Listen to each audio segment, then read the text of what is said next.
अस्सलाम वालेकुम स्टूडेंट्स। हम फाइनेंशियल अकाउंटिंग के अंदर हम पढ़ रहे हैं मेथड्स ऑफ कंप्यूटिंग डेप्रिसिएशन या methods of calculating depreciation. Straight line method हमने पढ़ लिया, ठीक है। डिक्लाइनिंग बैलेंस मेथड हमने पढ़ लिया।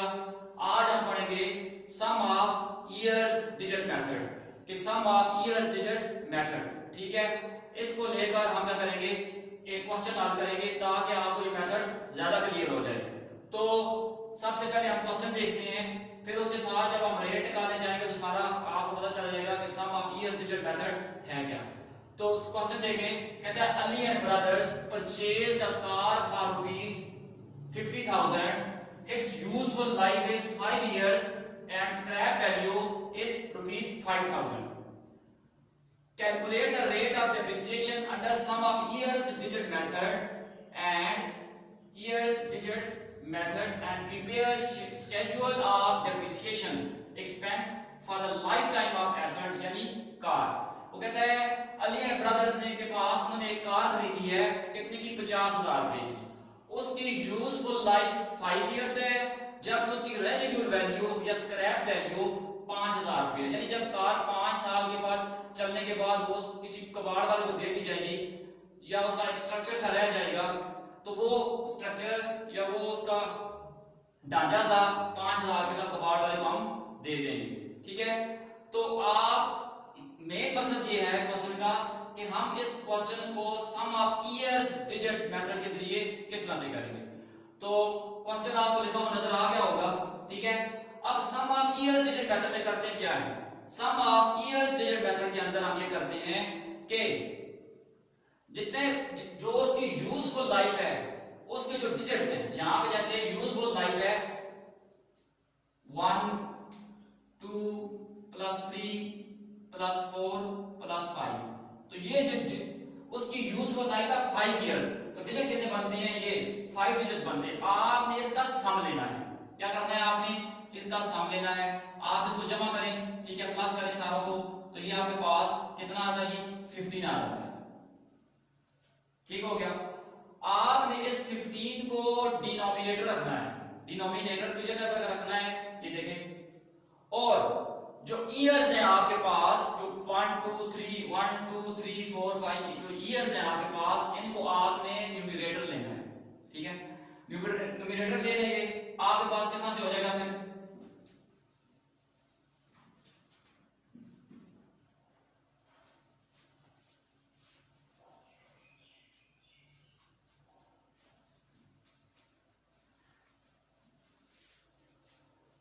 देखें, आपने इनका सम लिया, डिजिट का सम लिया, ये आपके पास आ गया 15, ठीक है। अब आपने रेट निकालना है, rate of depreciation, rate of depreciation निकालना है आपने। रेट ऑफ डेप्रिसिएशन निकालने के लिए आप करेंगे कि 1 को पहले साल को आप करेंगे, रेट निकाल रहे हैं तो न्यूमरेटर लेंगे और 15 जो आपने निकाला है उसको डिनोमिनेटर लेंगे। ये पहले साल का एक साल का रेट आ गया, दूसरे का इसी तरह 2/15 3/15 इसी तरह, और ये आ गया, ये आपके पास रेट निकल आए। अब इस मेथड के अंदर आपने करना क्या है कि ये ऐसा मेथड है कि ये भी डिक्लाइनिंग बैलेंस मेथड की तरह ये भी ये कहता है कि आप जब आपका एसेट नया नया आता है तो उसकी कारकर्दगी या उसकी एफिशिएंसी ज्यादा होती है, तो आप तो उसकी अर्निंग पहले सालों में प्रोडक्टिविटी भी ज्यादा होती है, तो अर्निंग भी ज्यादा होती है, प्रोडक्टिविटी ज्यादा होगी तो अर्निंग भी ज्यादा होगी, तो यानी चीज ज्यादा प्रोड्यूस हो रही है, ठीक है।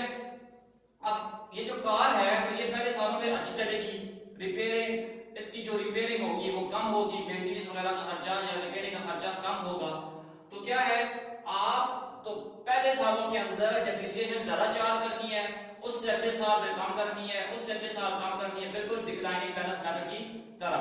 मगर डिक्लाइनिंग बैलेंस मेथड के अंदर हम रेट अप्लाई करते हैं डिक्लाइनिंग बैलेंस के ऊपर, यानी बुक वैल्यू जो आपके पास रह जाती है, यानी एसेट की वैल्यू से जब हम डेप्रिसिएशन एक्सपेंस निकालते हैं उस साल का, तो रह जाने वाली जो वैल्यू होती है उसके ऊपर अगले साल हम क्या करते हैं, रेट अप्लाई करते हैं। तो डिक्लाइनिंग बैलेंस मेथड जो होता है आपका, उसके ऊपर हम रेट अप्लाई करते हैं। इस मेथड के अंदर थोड़ा सा चेंज है, आपने डेप्रिसिएबल कास्ट के ऊपर आपने क्या करना है, रेट अप्लाई करना है। फिलहाल ये देखें अब क्या होगा, रेट जब आप लगाएंगे तो पहले साल का रेट ये नहीं होगा, बेशक लिखा हुआ है कि 1/15 लिखा हुआ है, 1/15 लिखा हुआ है, मगर आपने पहले साल का रेट नहीं लगाना। पहले साल का रेट आपने इधर से लगाना स्टार्ट करना है। तो पहले साल का रेट ये होगा, दूसरे का ये होगा, तीसरे का ये, चौथे का ये और पांचवे का ये रेट होगा। रिवर्स रेट लगाना है, वो इसलिए कि ज्यादा रेट पहले साल लगाना है, पहले साल के लिए, ताकि ज्यादा डेप्रिसिएशन जो है वो पहले साल की इनकम के ऊपर चार्ज हो जाए। प्रॉफिट एंड लॉस अकाउंट जब आप बनाएंगे तो प्रॉफिट एंड लॉस अकाउंट की डेबिट साइड पे डेप्रिसिएशन एक्सपेंस जो होगा वो ज्यादा जाए, 5/15। ये देखें, कॉस्ट ऑफ कार है 50,000, रेट ऑफ डेप्रिसिएशन जो लगाए हैं रिवर्स में लगाए, इधर से लगाने स्टार्ट किए हैं। तो 5/15, 4/15, 3/15, 2/15 एंड 1/15, तो ये रेट हमने लगा दिए। ठीक हो गया। अब हमें देखना है कि डेप्रिसिएबल वैल्यू कैसे निकालते हैं। डेप्रिसिएबल वैल्यू किस तरह से निकालते हैं, यानी कि एसेट की जो वैल्यू डेप्रिसिएट होने जा रही है वो कितनी है और किस तरह से निकालनी है। तो आपने डेप्रिसिएबल वैल्यू निकालनी है।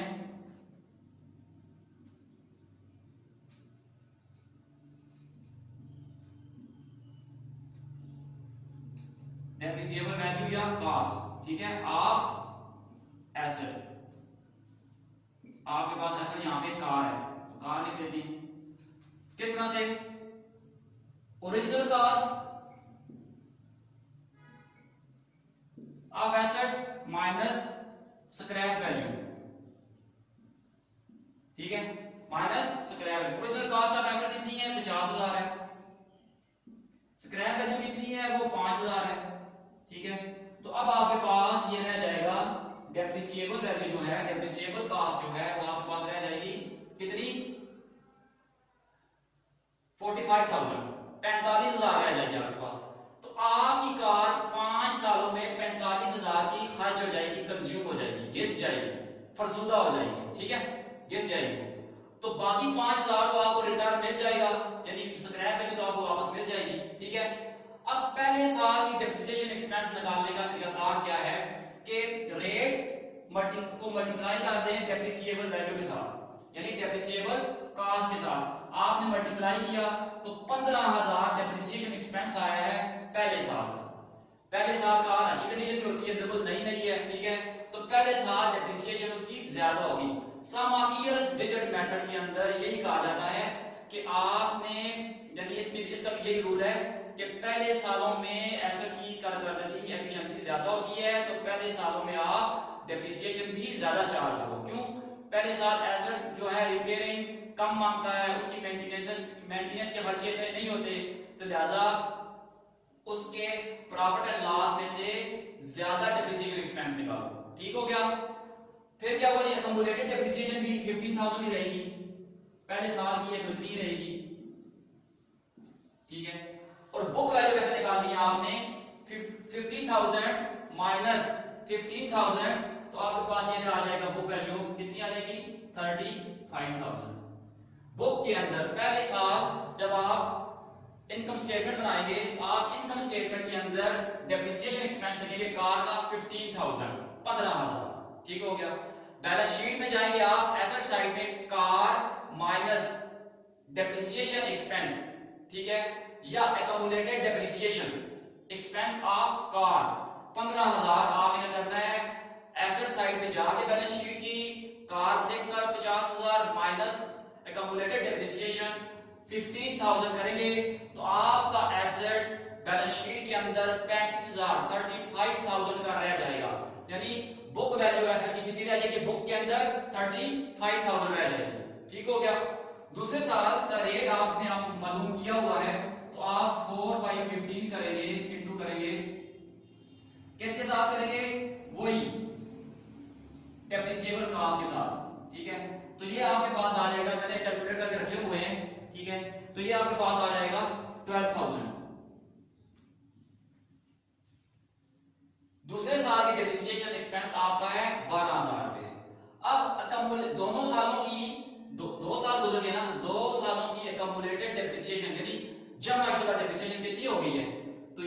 15,000 ये वाला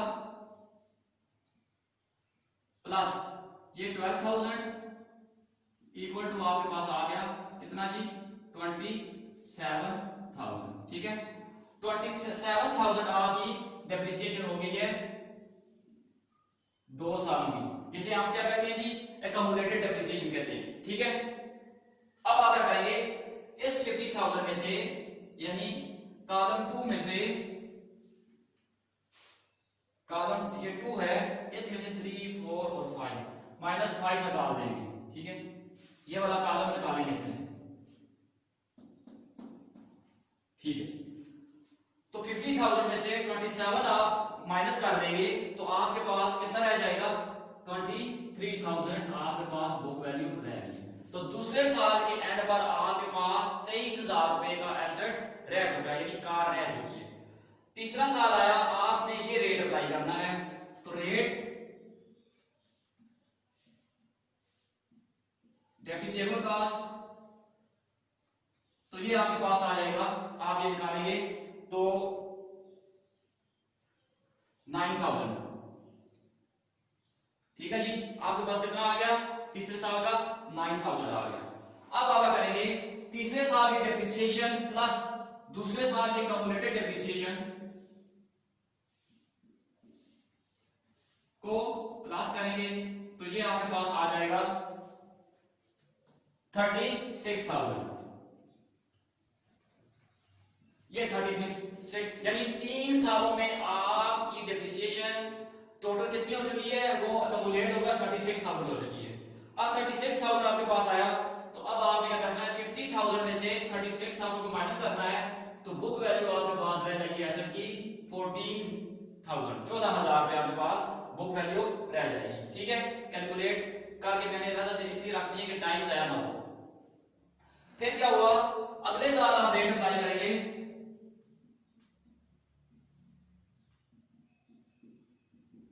तो 2/15 इंटू 45,000 तो ये आपके पास आएगा 6,000।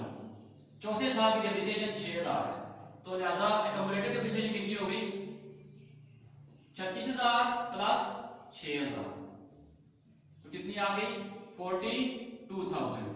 42,000 at the end of 4 year आपके पास एक्यूमुलेटेड डेप्रिसिएशन है। ये आपने क्या करना है कि इसको कॉस्ट ऑफ कार में से माइनस करना है, तो आपके पास कितना रह जाएगा 8,000 रह जाएगा। तो book value at the end of 4th year आपके पास बैलेंस शीट के अंदर कितनी रह गई 8,000 रुपए रह गई। पांचवा साल आया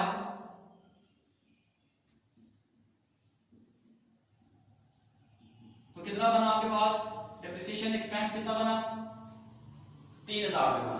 ठीक है, एक्यूमुलेटेड डेप्रिसिएशन कितनी बनी 42,000 प्लस 3,000 इक्वल टू 45,000। ठीक है, अब ये देख लें 5 साल खत्म हुए तो आपके पास कार 45,000 रुपए की यूज हो चुकी है। ठीक है, डेप्रिसिएट हो चुकी है, तो डेप्रिसिएबल वैल्यू कितनी कॉस्ट कितनी हुई 45,000। ये 45,000 यहां पे आ चुका है यानी 45,000 की वो आपकी कार डेप्रिसिएट हो चुकी है, वियर एंड टियर उसका हो चुका है यानी वो घिस चुकी है। अब क्या करेंगे आप 50,000 में से 45,000 को माइनस करेंगे तो आपके पास यहां पे रह जाएगा 5,000। तो ये 5,000 आपको नजर आया, ये 5,000 वो 5,000 है जो आपकी स्क्रैप वैल्यू है। ये वाली ये आपकी क्या है ये वाली स्क्रैप वैल्यू जो है वो आपका 5,000 है। ठीक हुआ, बात समझ आइए। तो ये आपके पास क्या बन गया, ये आपके पास स्केड्यूल ऑफ मशीन बन गया। ठीक है, क्या बन गया है schedule of depreciation of car है ना, schedule of depreciation of car, यहां पे टाइटल देंगे schedule of depreciation of car. तो सम ऑफ ईयर्स डिजिट मेथड के अंदर हम क्या करते हैं कि पहले सालों के ऊपर ज्यादा डेप्रिसिएशन चार्ज करते हैं। देखो पहला साल था ज्यादा, उससे अगले साल और कम डेप्रिसिएशन, उससे अगले साल और कम, अगले साल और कम, अगले साल और कम, यानी पहले साल 15,000 डेप्रिसिएशन चार्ज की है, दूसरे साल 12,000 की है, तीसरे साल 9,000 की है यानी 9,000 की है, चौथे साल 6,000 की है और पांचवें साल 3,000 या 3,000 डेप्रिसिएशन की है। जूं जूं साल गुजरते जा रहे हैं हमारा डिप्रिसिएशन जो एक्सपेंस है वो कम से कम हम चार्ज करते जा रहे हैं, क्योंकि हर आने वाले साल में एसेट की कारकर्दगी या एफिशिएंसी या कैपेसिटी कम होती जाती है और वो ज्यादा रिपेयरिंग मांगता है, उसकी मेंटेनेंस के खर्चे ज्यादा होते जाते हैं। इसीलिए हम करते हैं कि प्रॉफिट एंड लॉस अकाउंट की डेबिट साइड पे हर आने वाले साल में कम डिप्रिसिएशन चार्ज करते हैं। ठीक हो गया? तो पता ही चला कि सम ऑफ ईयर्स डिजिट मेथड के अंदर हम सबसे पहले क्या करते हैं कि सम मालूम करते हैं उन ईयर्स का। अगर आपके पास यहाँ पे जितने भी ईयर्स हैं 10 साल हैं 15 साल, तो आप यहाँ लिख के उनका सम करेंगे। फिर क्या करते हैं आप रेट मालूम करते हैं कि तमाम सालों का जो आपके पास इंडिविजुअल साल हैं उनको न्यूमरेटर लेते हैं, ठीक है, और जो आपके पास सम आया है उसको डिनोमिनेटर लेते हैं। इस तरह से आप क्या करते हैं रेट बना लेते हैं। फिर जब आप शेड्यूल या स्केड्यूल बनाने जा रहे होते हैं तो आप इन रेट्स को रिवर्स करके लगाते हैं, यानी आखिरी साल का जो रेट होता है आपके पास वो आप पहले साल में जाके लगाते हैं, ताकि क्या हो, ज्यादा डिप्रिसिएशन पहले साल को चार्ज हो। ठीक हो गया? आगे देखें। अब फर्ज करते हैं, एक बात ज़हन में आ गई है, फर्ज करते हैं कि आपके पास क्या हुआ कि ये साल ये मशीन है, ये कार है, फर्ज करते हैं ये 50 साल चलनी है, 100 साल चलनी है, तो क्या हम यहाँ पे यहाँ पे लिखना शुरू कर देंगे 1 + 2 + 3 + 4 + 5 + 6 + 7 प्लस, तो हम क्या लिखते ही जाएंगे। अगर ये 100 साल चलेगी तो हम क्या 100 साल का लिखते जाएंगे और फिर उसको बैठ कर क्या हम जमा करते रहेंगे, 1 + 2 3 3 + 3 6 6 + 4 10। इस तरह तो बहुत टाइम कंज्यूम हो जाएगा। तो इसके लिए भी एक मेथड है हमारे पास, वो है आपके पास सम ऑफ ईयर्स निकालने के लिए equal to n + 1 divided by 2। ठीक है, ये हमारे पास एक मेथड है। अब देखें, ये आपने 15 निकाला, ठीक हो गया। इसको हम कैसे शार्ट में निकाल सकते हैं? तो नंबर ऑफ ईयर्स 5, फिर number of years plus 1 divided by 2। तो क्या आ गया 5 × 6 डिवाइडेड बाई 2, 30 डिवाइडेड बाई 2, और ये देखिए 15। तो ये 15 आपके पास आ गया। तो आपके पास सम ऑफ ईयर्स निकालने के लिए फार्मूला है, ये आप फार्मूला आपके पास लिखा हुआ है, n stands for number of useful life. ठीक है, n stands for number of useful life. अगर यहीं पे अगर वो 100 साल के लिए कार यूज हो रही होती तो आपको सम कैलकुलेट करते करते ही आधा घंटा लग जाता। ठीक है, इससे बेहतर है कि आप ये फार्मूला लगाएं और सम निकाल लें, फार्मूला लगाएं और सम निकाल लें। तो ये आपके पास आ गया है schedule of depreciation of car. आप बेशक यहाँ पे लिख लें schedule of depreciation of asset या कार, जो भी लिखना है यहाँ पे एसेट का नाम लिखना है।